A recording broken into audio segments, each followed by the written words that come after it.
Read only memory. এই Rome যেগুলো কাজ করে এগুলোর মধ্যে কম্পিউটার আগে থেকে আমরা প্রোগ্রাম সেট করে দিয়ে থাকি, এগুলো যাতে আমরা করতে পারবো বাট এগুলো প্রোগ্রাম করে কোনো কিছু চেঞ্জ করতে পারবো না।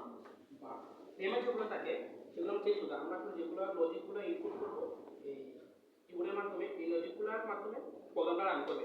কতটুকু ফাস্ট রান করবে কতটুকু স্লো রান করবে আমাদের এই রেমের উপর ডিপেন্ড করে। এই যে প্রোগ্রামটা রান করবে সেটা ডিসপ্লে এখানে এলএসডি ডিসপ্লে। এটা হলো শুরু হয়ে হলো 2 লাইনে, এটা শুরু হয়ে 29 লাইনে দুইটা পার্ট আছে। এখানে এটা একটু দুইটা পার্টে কনভার্ট করে, এখানে দুইটা লাইন লেখা আছে। একটা ধরো তোমার নাম দেখাইলো, উপরে তোমার উল্টা দেখাবে, নিচে উল্টা দেখাবে। আমাদের এই হলো পাওয়ার সাপ্লাই। কিবোর্ড এই কিটটা মাইক্রোসফট কিটে কাজ করে, এটা পাওয়ার সাপ্লাই অন, আর এখানে লাইনটা পুট থাকবে আর স্পিকার। আর স্লিপ মোড হলো কিট এবং পিসি। কিট এবং পিসি মোড হলো বাইনারি সংখ্যা, পিসি থেকে গেলে বাইনারি ডিজিটাল কাজ করবে, আর কিটে গেলে এনালগ কাজ করবে। পরে বুঝতে পারবে কারণ তার ডাকতেছেন অন্য লেভেলে দেখা যাচ্ছে কারণ কম্পিউটার ইউজ থেকে লাগবে তার না আর তো কিছু লাগতেছে না চলে যাবে। আমি অনেকগুলো দেখে পরবর্তী নিচে